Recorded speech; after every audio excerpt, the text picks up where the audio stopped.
Hi everyone, welcome to my daily blog. আমি আবারও চলে এসেছি নতুন একটা ব্লগ নিয়ে। সকালটা শুরু করলাম মায়ের প্রসাদ দিয়ে। মায়ের পুজোর পরের দিন বুনুর বার্থডে ছিল, আর এই তো বার্থডে গার্লকে উইশ করে আমার মার এখানে রান্নার ভিডিও করতে আসলাম। আর আজকের রেসিপিটা একটু অন্যরকম, পোলাও আর চিকেন। পোলাও বানানোর জন্য প্রথমে চালটাকে পরিষ্কার করে নিতে হবে, তারপর তার মধ্যে ঘি, আদা বাটা, গোলমরিচ গুঁড়ো, তারপর হলুদ গুঁড়ো, শেষে পরিমাণ মতো নুন দিয়ে দিবে। মশলাগুলো দিয়ে এবার এটাকে মিক্সড করার পালা। আর তোমরা তোমাদের পরিমাণ অনুযায়ী সব মশলাগুলো দিবে। জাদুর ছড়ি দিয়ে ভালো করে মিক্স করার পর এবার এটাকে যে কোনো একটা পাত্র দিয়ে ঢেকে রাখবে।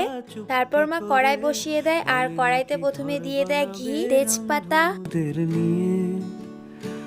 তারপর লবঙ্গ, দারচিনি, এলাচ, কাজু বাদাম আর কিশমিশ। তারপর সেখানে দিয়ে দেয় ঢেকে রাখা চাল। লাগাম ছাড়া স্বপ্ন ছিল।